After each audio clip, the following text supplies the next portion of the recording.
writers, agents, and publishers, for the first time since the Gutenberg Press, find themselves lost in a maze of mystery as technology alters the shape of the publishing industry. Searching for Answers is a group of writers throwing pop culture, writing, and publishing into a crucible of clarity, passion, and humor. This group is the Write Pack.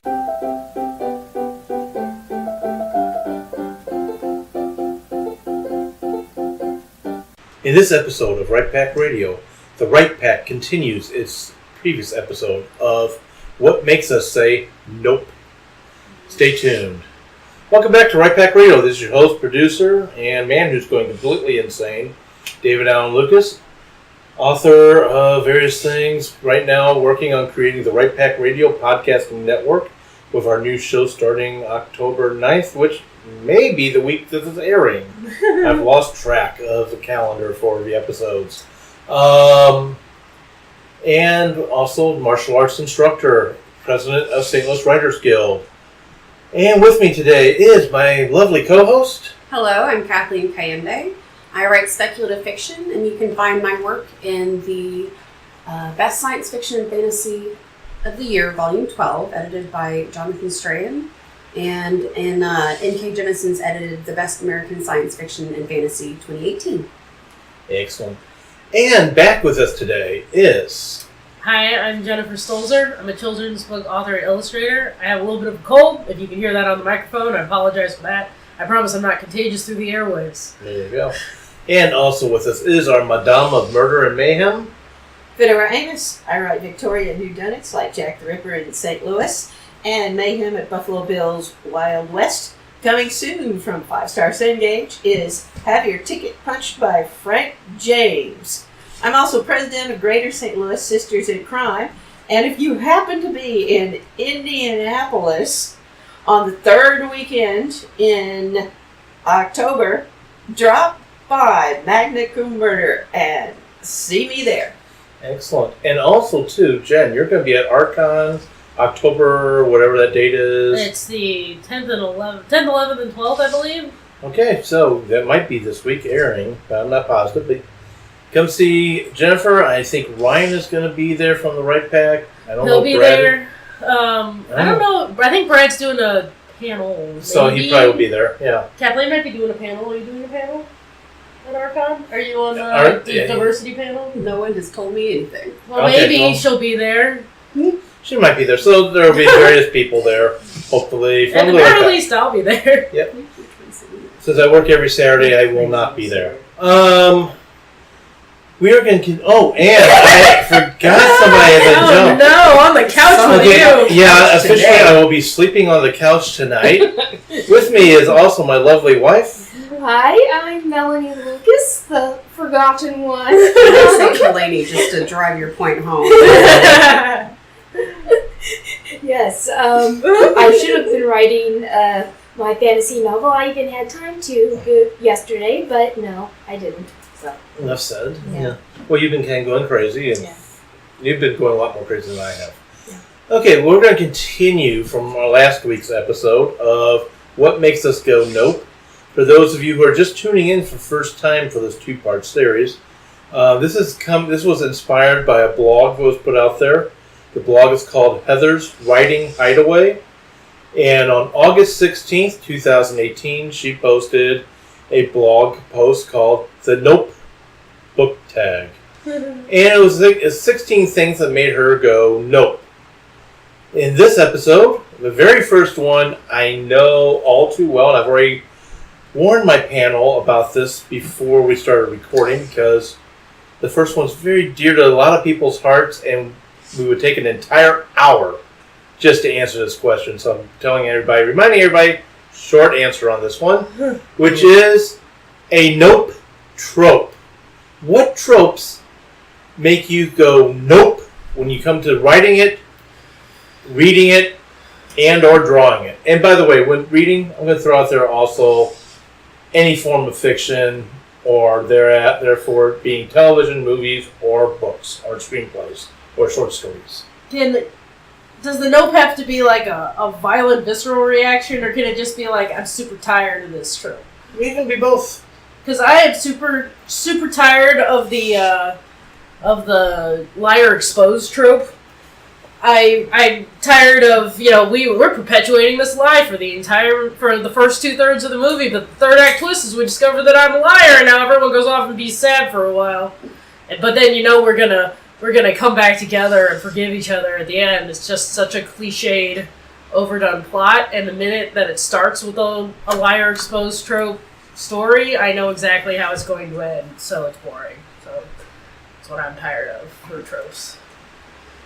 Thought you had your hand up before. Well, I am tired of certain romantic tropes, like the woman who is dumped and falls in the arm of the next guy that she finds, and it's a romantic suspense thing, and he's a bad guy. Uh-huh. I'm tired of that, and I don't want to read any more of those. It's like a rebound fiction. Yes. Anyone else? I've got mine, but I'm going to wait. You go ahead and go. 'Cause Okay. I'm trying to choose one. Oh, wow. Okay. Mine is in everything, and what drives me nuts, it's not so much it is a trope, but that is, I am so stupid that I am going to make stupid choices just to make the plot work. Oh, yes. Too dumb to live. Too dumb to live. I am signing up for the Darwin Award as I speak.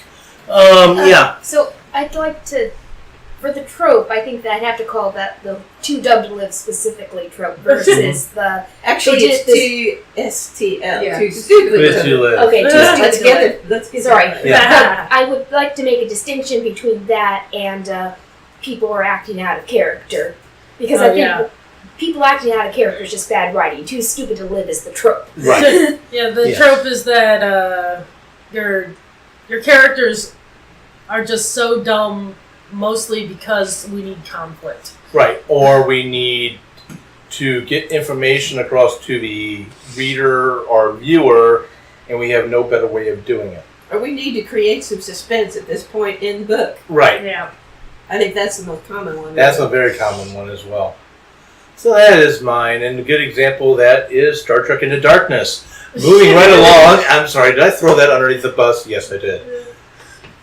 Okay, Did you think of one, Kathleen? kicking over to Okay, I'm Kathleen. choosing two. Alright, Choosing two's two. okay. Go You for can it. do two. Okay, so one of them is primarily that I've run across it in queer romance, specifically male-male romance.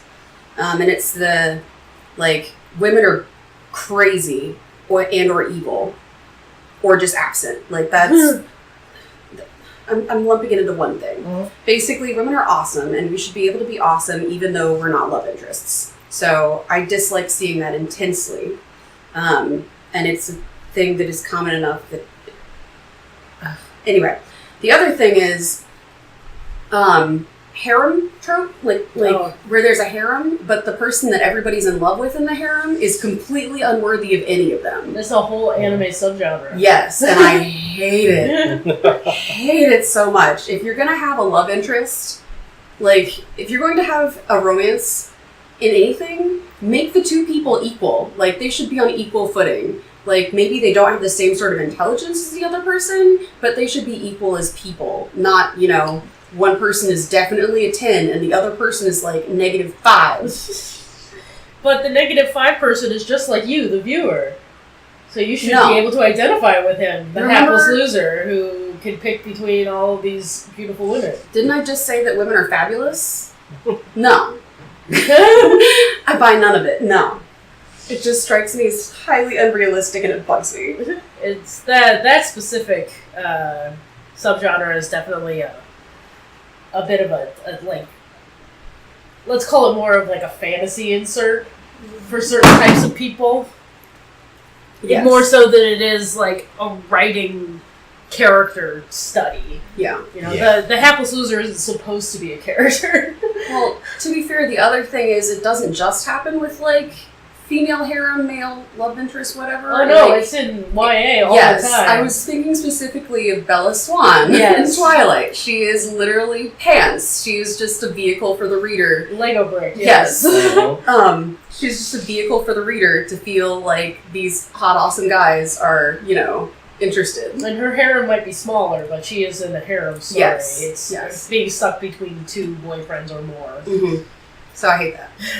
Since you threw out two, I'm going to throw out a second one just to throw it out there. And I know it's one that some of my fellow panelists absolutely hate. Oh goodness, you're starting discussions, aren't you? I am. But no, I'm just going to toss it out there. Mm-hmm. We see it most often, and it really is most commonly done for the female character, which is the damsel in distress. Oh, that can die in a fire. But yeah, and of course there's the opposite version, which is the man who's in distress. I don't know what the term would be for that one. Yeah, it's not common enough for that. It's not common enough, but either one, it's like, come on, seriously, are you? That's your character. Yeah. Is please rescue me! Oh, I'm helpless. I can't think or act on my own. Yes, I know. And the subversion of that is a self-rescuing princess trope. Yes, I like the self-rescuing princess trope better.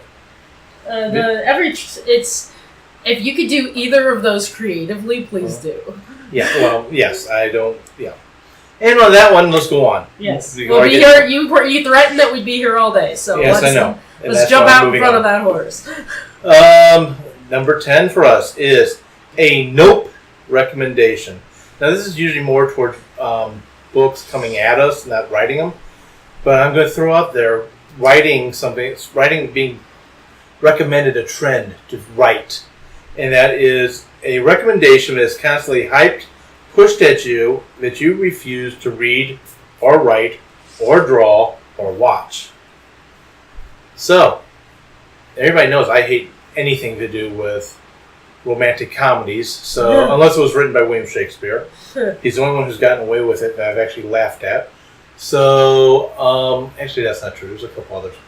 But yeah, every time I get recommended one, it's like, no. Or actually, some comedies, period. Yeah. Let me just rephrase that. It's not just romantic comedies. It's various comedies, period. I'm picky. And, give you an idea. Yes, I know we're all geeks that are sitting around this microphone, and a lot of our listeners are geeks. I will confess. I could not stand even 10 minutes of Orville. So, it gives you an idea of how picky I am on my comedy. Moving on, let me throw it over to Fedora. You know that I love historical fiction, right? Mm-hmm. That's what I write. It is my baby. But one thing I can't stand in historical fiction is warping more or less actual events, or at least actual possibilities, with the paranormal. I just can't get there. Deadwood, go away. Agreed. See, that would make me sign up. That's why not everything is for everyone, and there's something for So everybody. you really don't like steampunk, is what you're saying? Oh, it's No, I can Brad's get not along there. with steampunk fine, as long as it's funny. Yeah. It's the mix of the paranormal which makes everything gruesome and So you can't go along with Abraham Lincoln Vampire Hunter. that was kind of funny. It intended to be, but it was. But I thought it was way, way stupid. And it is hard to envision Abraham Lincoln, who was a very nice and very funny man, hunting vampires. He had enough problems without that. And I disagree that it wasn't meant to be funny. I didn't say it. premise. I know it was meant to be. I did. That was me. Yeah, things like that. Go ahead, Jen. I'm gonna agree with like comedies. Certain comedies I can't do just because it's not my style of humor. Mm-hmm. I can't. I like dry humor, but like some of the British comedies can get too dry, and I like dumb humor, but some of the stupid comedies can get too dumb. I absolutely cannot get behind like those pothead dude bro comedies. Oh, I can't do those, and that's just because that's my taste. I know I have a lot of friends who really love those, but like I was at my sister's house back when she was married to her ex-husband. This is when I should have known initially that he was going to be an ex-husband. We were sitting, she was doing something else, so it was me and him, and we were watching Grown Ups 2. And I was just making absolute ripping comments about this movie. I assume the only reason you would watch Grown Ups 2 was so that you could eviscerate it. And he got so upset because he was legitimately enjoying the movie, and this was the 14th time he'd watched it. Wow. So, Go Jen. so that was just two different types of people. I can't do those sort of like stupid Adam Sandler Dude Bro style comedies, and I can't do awkward comedies either. Like my one that I had in mind. You tipped me off to like the pothead comedy stuff. But the one that I had in mind, everyone tells me that I need to watch The Office, and I've tried. I just can't do the awkward. I absorb it like a sponge, and it makes me feel all antsy, and I can't do it. So yeah. I'm sure it is extremely funny for people who think that that's funny, but that's the one thing that I cannot do. Yeah, I liked the movie Office Space. That I found funny. That I could relate to. The Office, no. But real quick, there is one kind of humor I do like. And it's intentional humor, but it's in the story. But the story itself is not humor, and that is sarcastic humor or sassy humor. And I've quoted this situation a couple times. An example is in the Marcus Didius Falco mystery series books. And I can't remember the name of the actual book, but it's where he's investigating a murder, ancient Roman Empire. And he's with the Vestal Virgins, which, by the way, the Vestal Virgin lost her virginity before age 30 when she was released to be able to do such things. They did very bad things to kill her. But anyway, he's interviewing one of them at night and is about to get caught, so they jump into this carriage of some kind, and it ends with, they jump in. Next chapter was one line. Nothing happened. Turn the page. Next chapter. I told you nothing happened. And that was just funny at that point, understanding it. So let's go with... She has a dovetail. Melanie, and then Fedora, and then Kathleen. But back to Jen's point about the socially awkward, I think you actually ran into my whole nope. Although it's hard to... If the whole book was about that, it would be something that I'd probably not read the book. But I find even when I'm reading the book, I skip over those sections. It's like, I like the book, but yeah, that dinner scene where this whole very funny whatever socially awkward's about to go wrong. Yeah, I read the book for the third time before I actually got through and actually read that scene. Strategic skipping. I've done that before, a lot of cases. And I don't do it just with that, but that's one of the things I realize I do. Fedora, and then Kathleen. We're into a kind of a line here that humor is based upon pain. Yeah. Basically. Yep. A twist upon that, if you'll pardon the pun. But I can't stand over-the-top pain as humor. I hate the Three Stooges. No. Guess what? I am along with you. I know I'm quickly jumping in there on Dovetail. My father's slain off screen. I hate the Three Stooges, except what's hilarious, I am convinced Curly, whatever the actor's real name is, actually studied Chinese Kempo, because I have seen, when I've been forced to watch it, a couple of moves that I actually know in my style of martial arts. I'm like, wait, did you study this? So that's the only reason why I do I will tolerate it for a few seconds, but otherwise it's like drilling teeth without Novocaine. So no Three Stooges. Not for me. No, not even with like when it gets like super over the top, like cartoon violence. That's not funny? No. Shows the difference between the Marx Brothers, who do all kinds of physical comedy. Yeah. But it's silly. It's not damaging the way that if you actually did the things the Stooges do to each other, they'd be in the hospital all the time, so there'd never be a show. Shooting this now over to Kathleen. Let me just poke out the eyes like the Three Stooges. I'm joking. I would never do that to Kathleen. Yeah, my glasses would get in the way, and then I might hurt you. That is the purpose of the glasses. Yeah. Go ahead. Anyway, so I freaking hate James Bond. Oh, I hate him so much. Shots fired. There are a lot of old-time detectives I can't stand because they're misogynists, and the women in their fiction are not women. They are I don't think they even qualify as children. They're just they're Picasso portraits of women children. I don't know what they are, but they're not humans. So you don't like so I can't stand them. So definitely no Mickey Spillane for you. So I have a friend who I absolutely adore who found out I had never seen James Bond, and The World Is Not Enough was coming out, and she was like, "You're gonna come see this with me. You're gonna love it," because I like action movies. I like just watching super smart people be the smartest person in the room. But James Bond was such a womanizing jerk. I was so angry the whole film. She was like, "How'd you like it?" I was like, "I can't stand that man." So the only Bond I've ever actually been able to tolerate was Daniel Craig, because he seemed like an actual human being and not, ugh. So yeah. I was going to ask if you like the newer ones. Okay, go ahead. The other thing, recommendation is more of a blanket recommendation. There are some classics in the science fiction and fantasy genre that I am not interested in reading because they are definitely like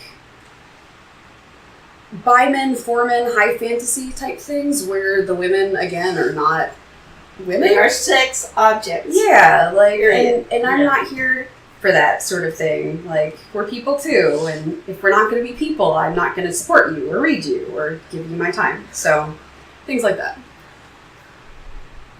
I'm going to add one thing to that. For me, I just thought about this as we're doing it, and it doesn't fit anymore because I'm no longer in that situation. But back when I was in middle school and high school, any book recommended on the reading list that was given us to read, or if we were required to read in class. I don't know who the heck picked those books, but they have really sucky taste. All right, moving right along. This one's going to take a while. Yeah, this one's going to be fun. A nope, cliche, or pet peeve. A cliche or writing pet peeve that always makes you roll your eyes. Or that makes you roll your eyes if you think you're about to write it.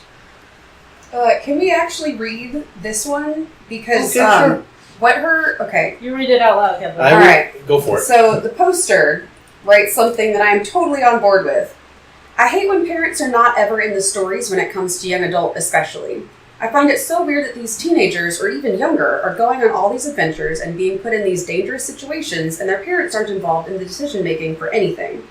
Plus, having family-themed stories makes everything better. So yeah, that's one of mine. Like, I'm sorry, you're doing what, and you have no community around you whatsoever? You have no friends? You have no family? Nothing? Really? Yeah. Focusing on that specifically, I was having a conversation before the Harry Potter movies. So yes, Harry Potter books were published before the movies for the younger people in the audience. Somebody was commenting, it's like, how was this happening? How could Dumbledore and the people that are supposed to care about Harry leave them with the abusive Dursleys? And I was commenting, well, if you read the book, there's kind of some foreshadowing that there is a reason for that. They don't come right out and say it, but if you read between the lines, there's a reason.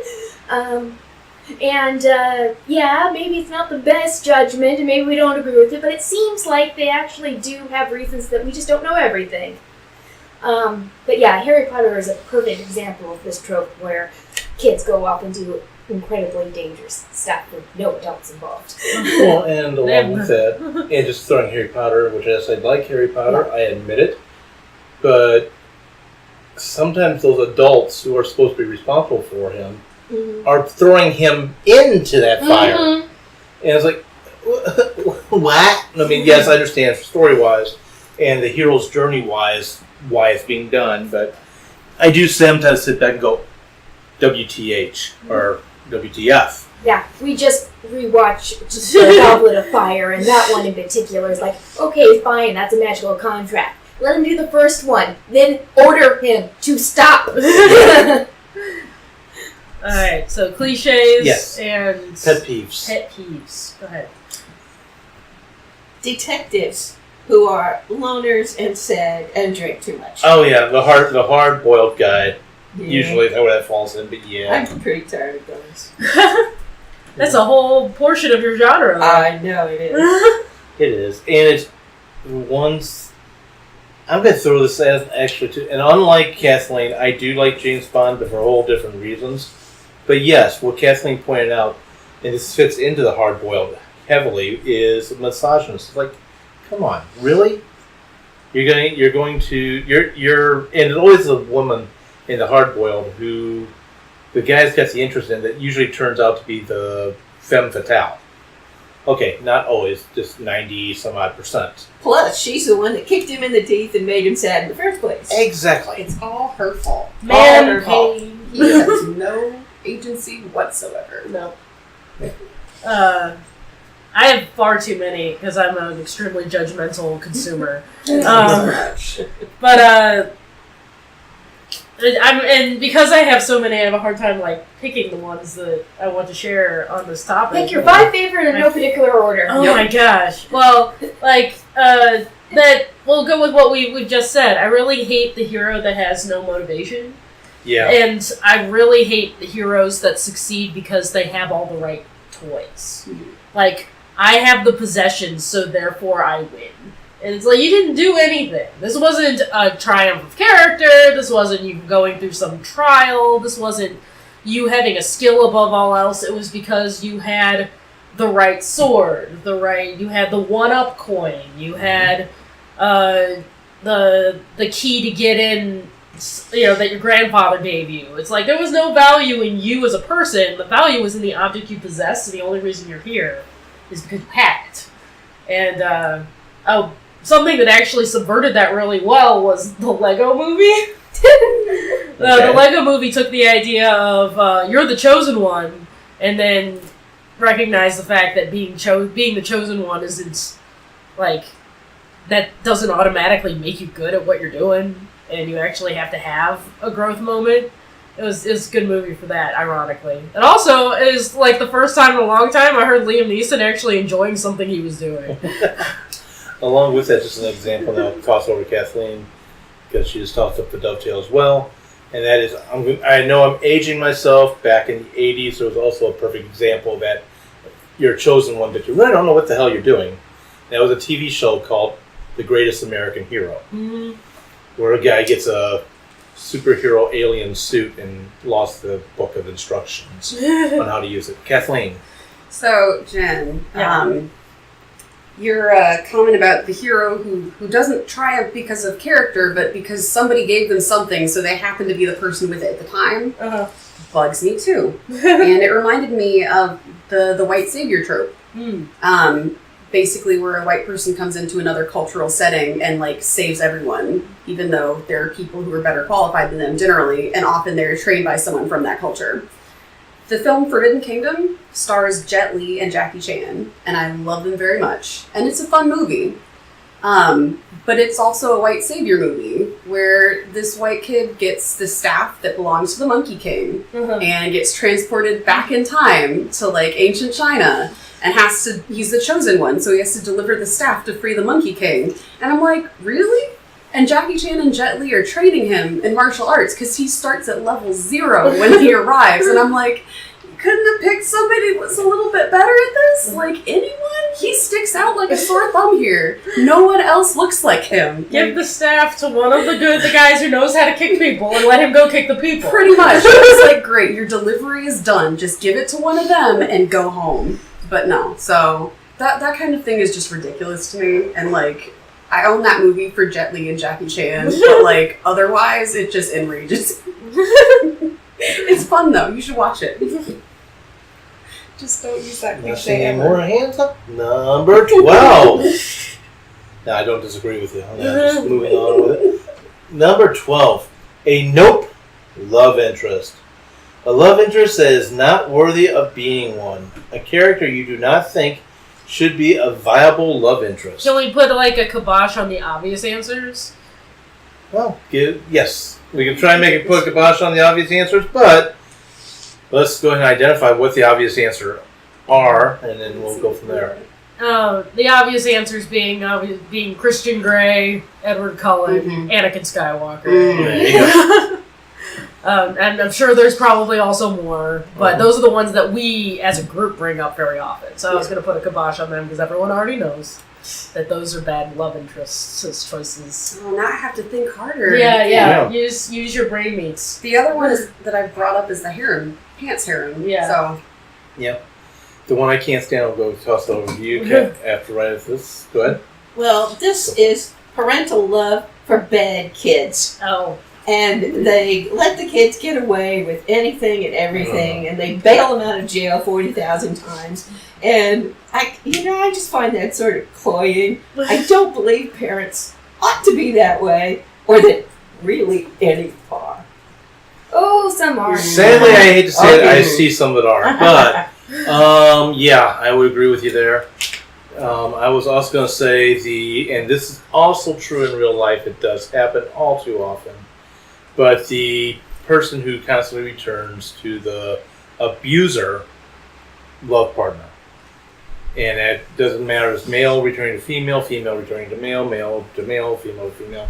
It happens. And that's just bothers me.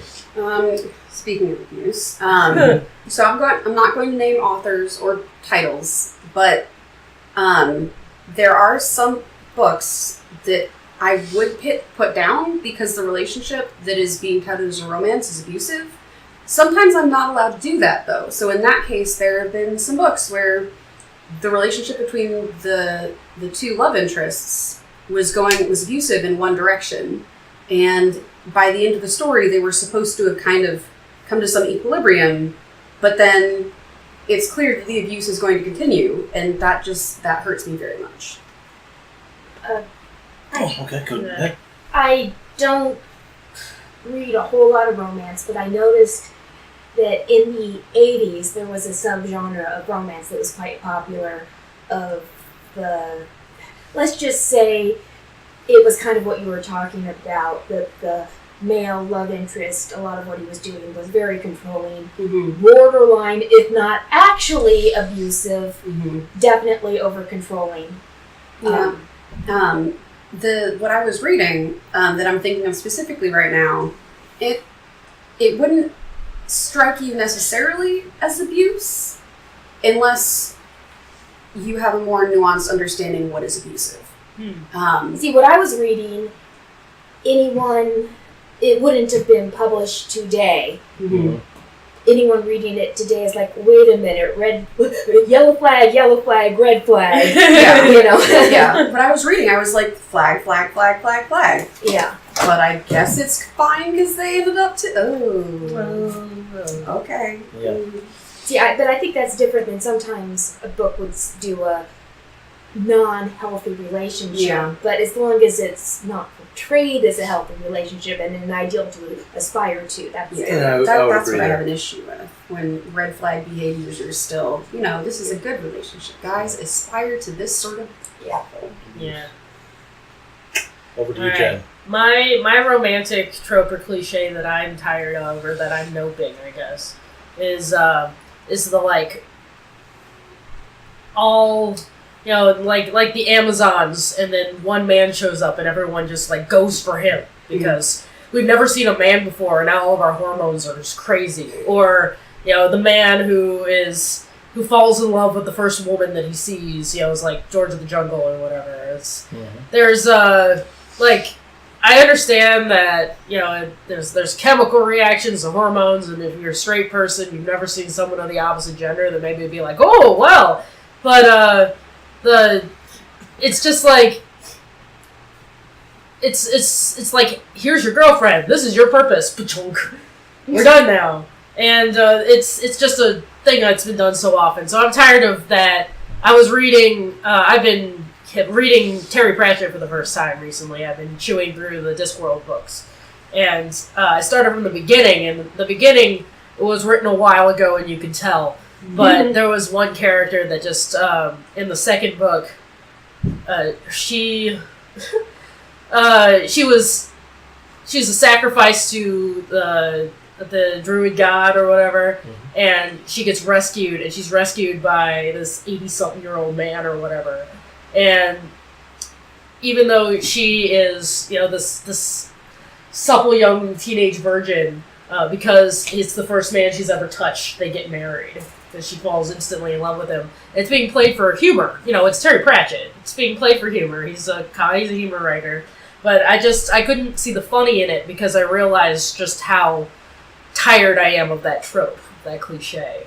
Can we talk about how often that happens in Hollywood? Like, it creeps me out to see, like, 40-year-old men, 50-year-old men, and there's, like, the 20-something, like, woman that is, of course, going to be his woman as love interest. Mm-hmm. And I'm like, what happened? Which movie was it? The Dan Brown movie, the first one with Angels and Demons, or no, Da Vinci Code. Da Vinci Code. So I was watching that. Book-wise, and Michael Angels and Hanks Demons. is in there with like a young nubile thing. Yep. And like they started looking like it was going to be your love interest thing, like a romance thing. And the whole time in the theater, I was like, just please don't kiss him, please don't kiss him, please don't kiss him. I was never so relieved. Like, oh my gosh. An interesting sort of like anecdote to that.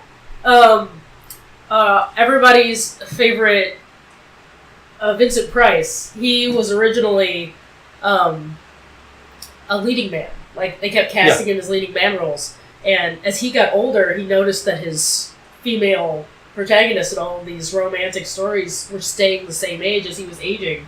And he's like, if you're going to do this, I don't want to be in leading mans anymore. And he told his agent, stop giving me these romance roles. And they're like, but you sell, people want to see you. And he said, no, I don't want to be in those.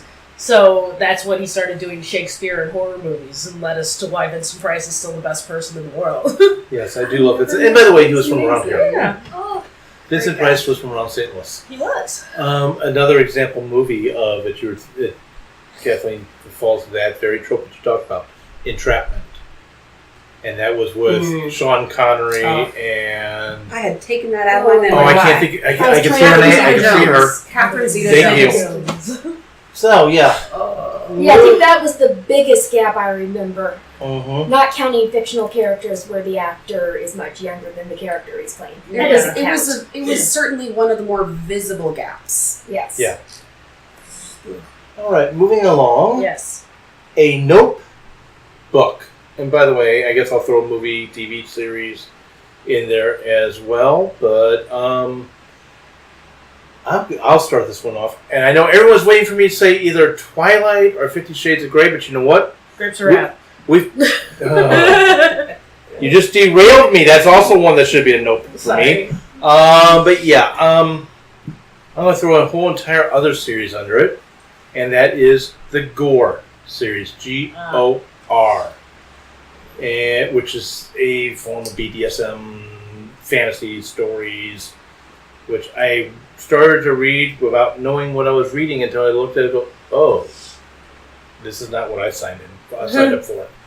And also, too, from because I have friends that are in there, plus we do have a panelist who's not here today who writes about that all the time. I know what was presented is not real. And so, kicking the can now back over to Kathleen. Can I read what the blogger wrote for number 13 in a notebook? No, you may not! Of course you may. A notebook. A book that shouldn't have existed that made you say nope. The Cursed Child.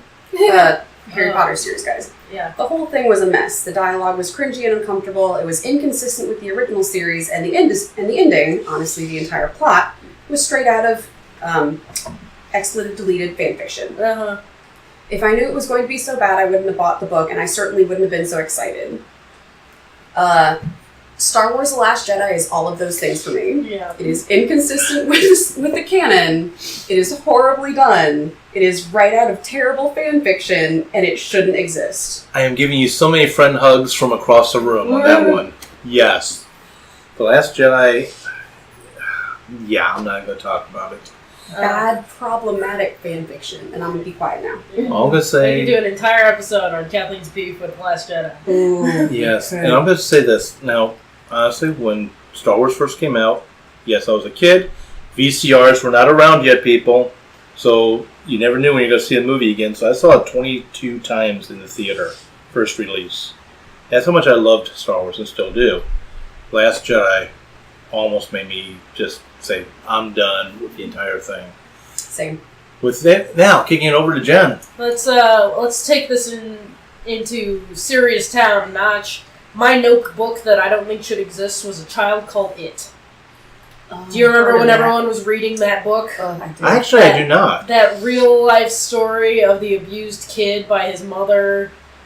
I remember the book existing. I obviously didn't read. Well, I didn't read, but I didn't read it. Yeah. I don't remember the. It was details. like everyone needed to read this, and so I read it, and it disgusted me so much it made me physically ill.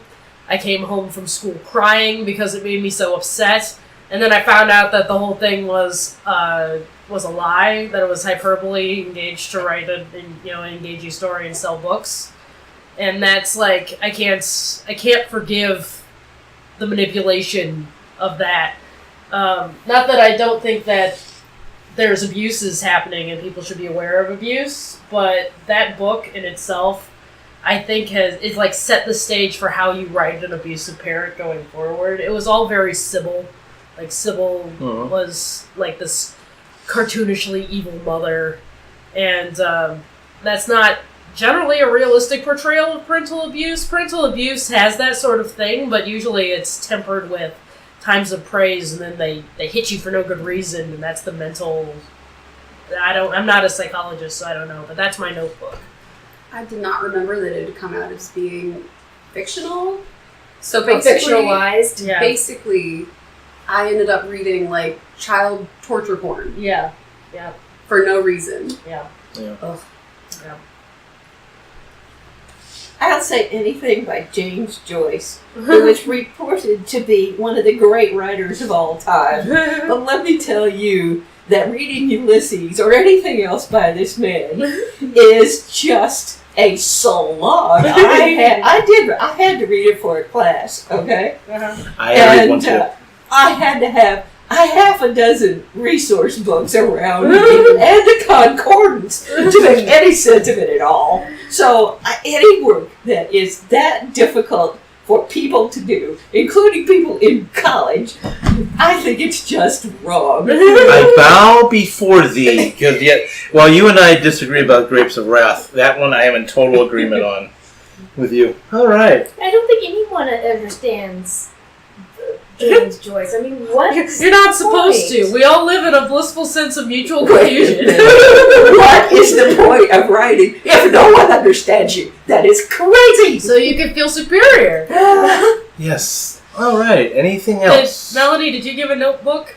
Well, Anything Oh, you- else. Or anything else? Melanie's been hiding on a few of these, so I've been letting her hide. yeah, But that's okay. We can go on.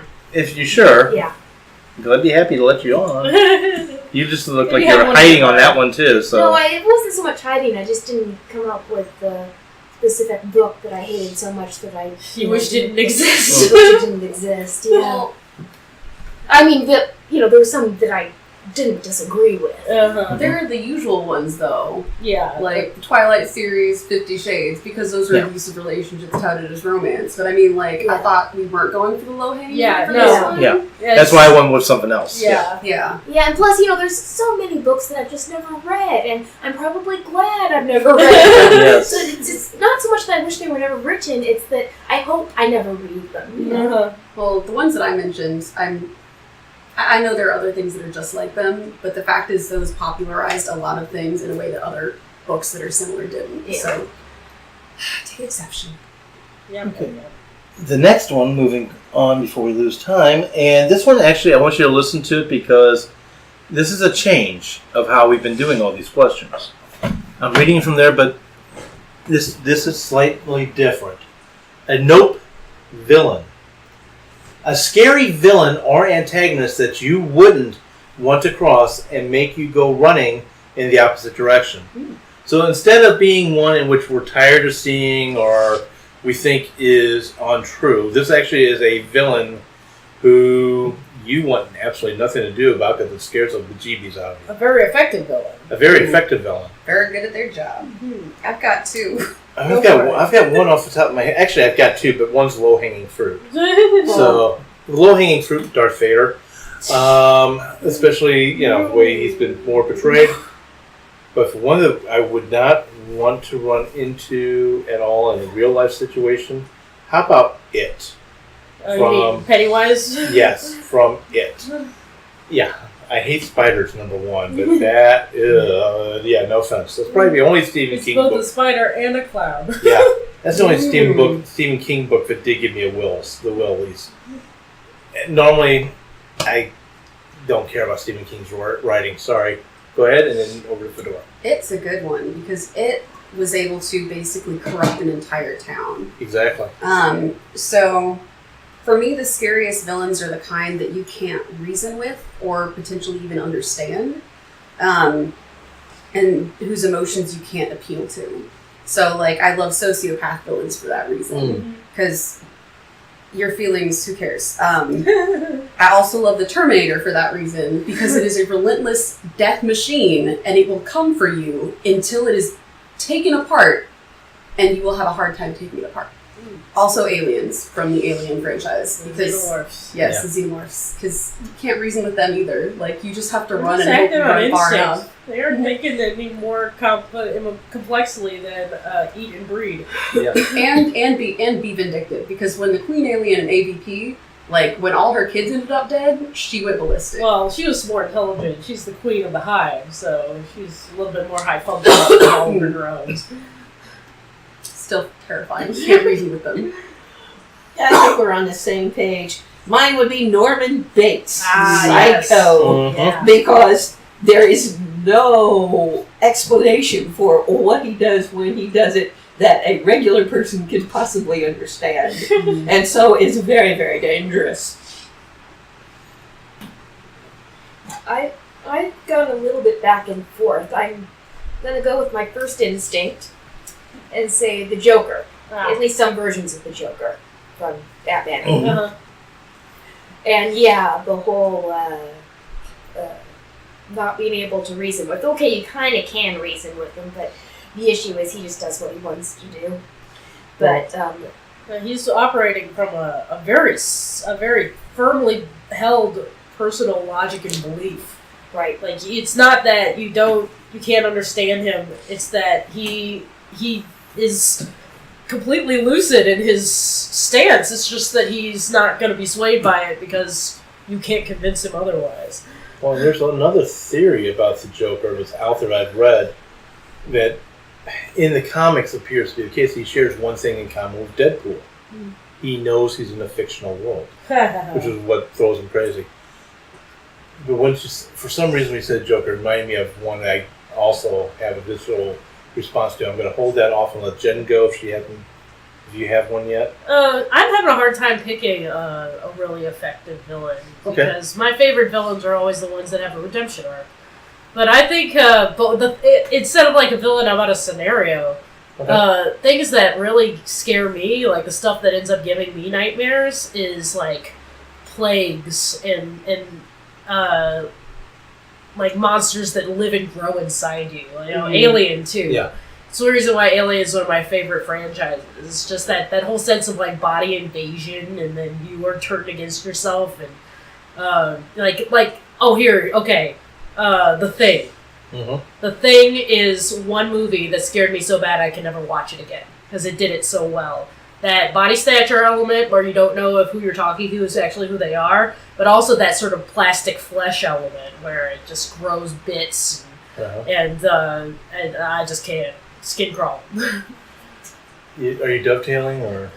Well, the dovetail that was actually my second, but I actually second one I thought of what I actually, this is more of a class of villains that I find the most scary, and my class of villains is the true believer, the person that actually believes he's right, Yeah. and believes he has good motives and thinks he's the good guy. Those are the best kind of villains. Welcome to Fedora. Before this is lost, I said there was one that you guys reminded me of. Don't ask me why it reminded me, but it just reminded me of one. And I didn't realize how much I really feel the shivers, if you will, with this villain until I was playing an online game and ran across the same villain, and that is the Borg from Star Trek. Oh, sorry, I caught myself, people. Star Trek. Just something about losing yourself, very similar to what you're saying, Jen, in a way. Yeah. But you've now lost yourself, and you're part of this technology, and you have no will of your own. You're nothing but a drone. And over to Fedora. One of the things that I think is really most scary in real life, as in movies, is a mob that turns. Take, for example, what kind of echoes what Melanie said also, that these people thought they were right, apparently, in the lottery. Oh, yeah. But how easy it is for a mob to turn, find a scapegoat, and boom! It does not take much time or effort. Just a little push, and they're there. Yep. That is a terrifying story. Combination of an easy target and hunt for personal safety. Yep. Did you have yours up for final thing? If not, I'm going to move on. Let's move on. We got 2 more. Okay. So, and now for Jen's personal favorite. We talked about this off mic. Yeah. How about everyone knows a the answer nope already. death? A character's death that still haunts you. Jen, do you want to just jump in? Sure. Or go for it? Dedicated readers probably already know my answer. I still haven't forgiven Joss Whedon for killing my husband Wash in Trinity. The reason I'm going to explain the reason why as my point on this topic. Wash was killed specifically to upset the audience. He wasn't killed for any reason other than that. I mean, like, you could have the argument that, you know, we needed something. It's like it made Zoe really upset so that she would go out and kill things. Or now, you know, it's like nobody's safe or whatever. But his death didn't make it any more difficult for the group. Going into Reaver Country, we were going in there anyway. We'd already lost Shepard, so main characters are being picked off. I felt like the danger was up there. We just watched Serenity herself get ripped apart, and she felt like a character. Yeah. Wash was killed specifically to upset me as an audience member. And that fourth wall break for the sake of just, like, hurting me, I did not appreciate.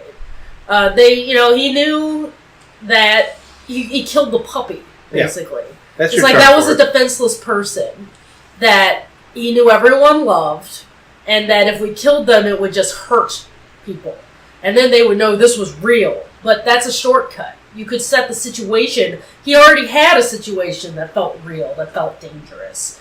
And if you killed characters in the middle of a fight, you know, or if he'd been killed, like, if they killed Wash just 5 seconds earlier, like, if he was killed as part of the impact of the ship to ground, that wouldn't feel so bad, because that was the consequence of an action he was doing. Like, he landed the plane, and so he got impaled by refuse because the ship ran into the wall.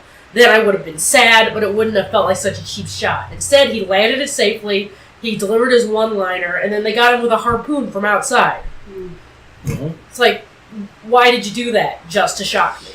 That was obviously a shock death. And I don't appreciate being attacked like that. Thank you, Joss.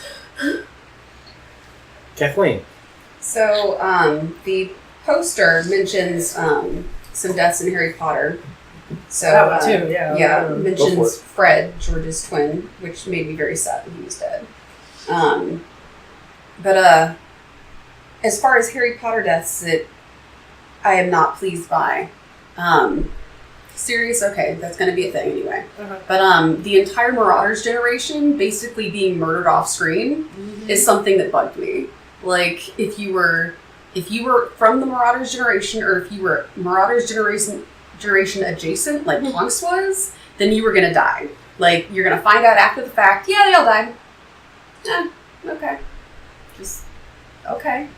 Yeah. No, how did they die? No, nothing? Yeah, I'm really upset about Lupin and Tonks. Yeah. I understand that it's a cast of millions. Like, there were a lot of characters in that book. And you had to kill off some. You couldn't let them all live. Like, I understand, but it was another one of those that they were killed for, like, the whole purpose of killing them was so that Teddy would be an orphan, to prove that orphans happen. And, like, we know what orphans happen. But their characters as people that we cared about was greater than the ending they got, so it felt like there was something to be desired. Yeah. We wanted to see them go down fighting instead of, like, for all we know, they could have been taking a bathroom break and gotten murdered. Mm-hmm. Yeah, there's Harpoon. harpoon through the cockpit when nothing was happening. Mm-hmm. Yeah, I felt like she was just closing off the set. Just like, okay, I've got this one killed, and this one killed, and this we've got one left. Can't leave that loose end dangling. No. Like X. Yep. So we'll just say that he died in a scuffle. And Tonks would be very, very sad. They just got married, so she's dead too. Yeah. Oh, they have a kid. Let's give it to Harry. He can raise the next generation. Okay, anyone else got a nope death? Fedora's over here like, no, all deaths are justified. Death. They're dead. Moving on. In that case, we are going to go to our final one, and that is a nope author. And by the way, this could be a screenplay author as well as movies. Screenplay can't count so that. Sorry, television shows, books. Take your pick. And with that, an author you've had a bad experience with and decided to quit. For the most part, for me, that was Anne Rice. And if you heard last episode, I think I talked about this. I know I talked about it in previous ones.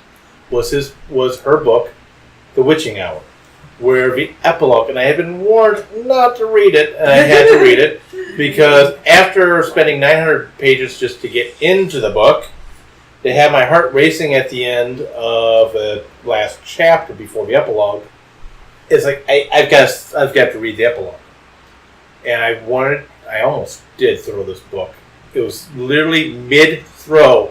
I grabbed a hold of it and remembered that the book wasn't mine to do with, to throw it away, but I literally almost threw the book across the room into a trash can and then did not read her again for at least, that was in the 90s, and I didn't read her again until sometime early 2010s, and I still very rarely will read any of her work. That's me. Well, I would just reiterate what I had already said. James Joyce, too abstruse by half. No, by more than half. By several 100%. And also, last time I talked about John Updike, because he's a misogynist and I don't care for him. I will agree with that one. I had to read Rabbit Run for school, and I was like, never again. Mm-hmm. Like, the only reason I read this and finished it was because I had a grade on it. Like, no. Ugh. And I will throw out, because nobody's going to be surprised, but there's a little hanging fruit for me. John Steinbeck, Grapes of Wrath. That was enough. And obviously, because it's a little hanging fruit, I'll go ahead and throw out Twilight and 50 Shades of Grey. Those two authors. Yeah. It's not exact. It doesn't. I'm not sure it counts because she never wrote a book after this one.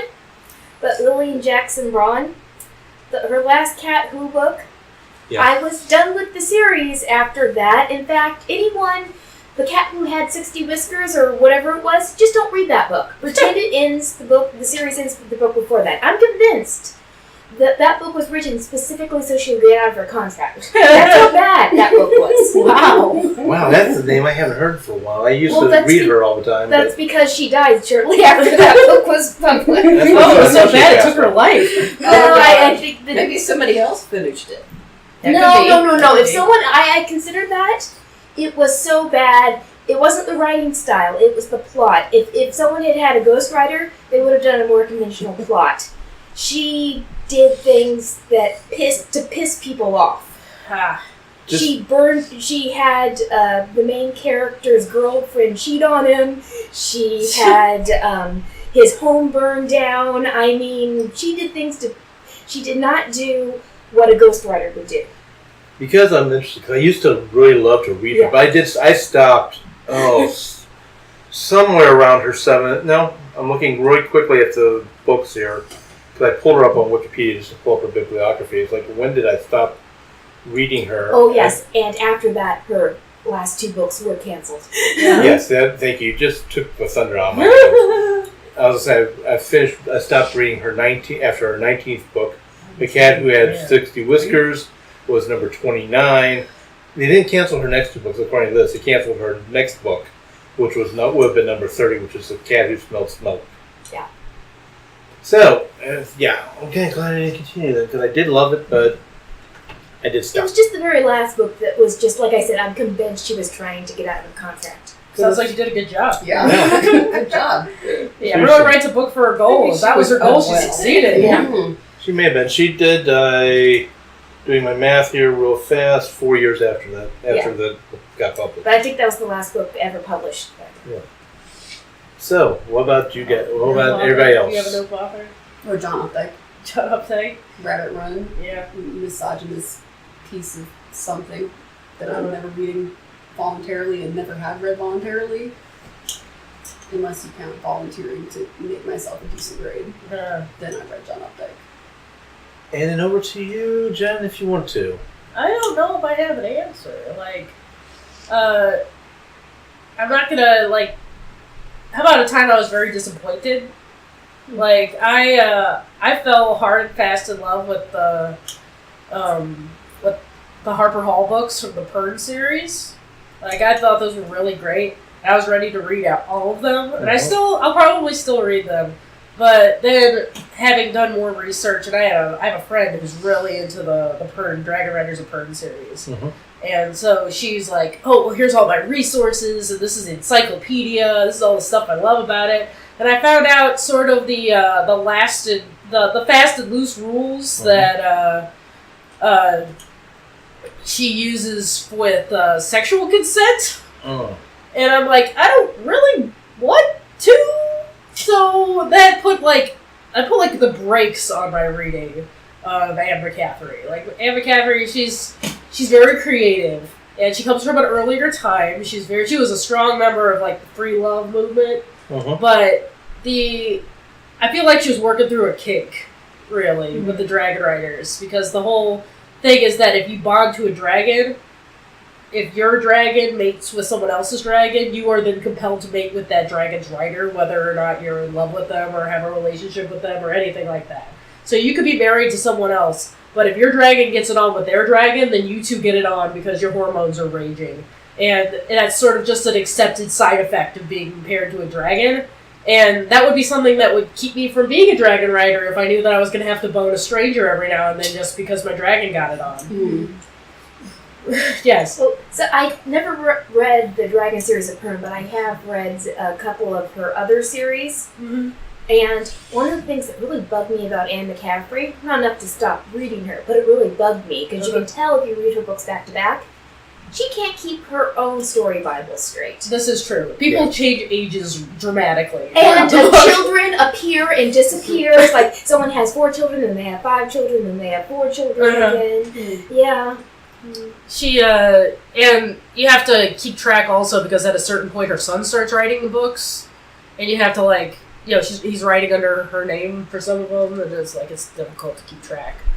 But that's my take. It's I'm not saying that she's a bad author. She's very interesting, but and it's that element that I learned did keep me from reading the core 3 Dragon books so far. I'll probably get to them. Probably as an audiobook that I could fast forward through stuff, but but yeah. So. And with that, unless anyone has any final statements, going once, twice, and gone, I want to thank everybody for joining in. Hey, please write us at writepack@windingtrailsmedia.com. That email is still open for now. It will be changing. Please feel free to contact us about any episodes you would like to hear. Maybe we haven't covered yet. There's still season 6, which is starting to get plotted as we speak. Also, too, leave comments anywhere if you tune in to this episode about what your nopes are. We'd love to hear it. Even if you disagree with ours, we do want to hear it. Come fight with us on Facebook. Yes, or Twitter, or wherever you find us. And finally, please like and subscribe wherever you hear us at, be it on iTunes, Blog Talk Radio, YouTube, TuneIn, or any place else. And I do know we're all over the place. And thank you for listening. Take care. Have a great week writing. The new theme songs for Right Pack Radio were written and performed by Meredith Tate. All copyrights remain with her.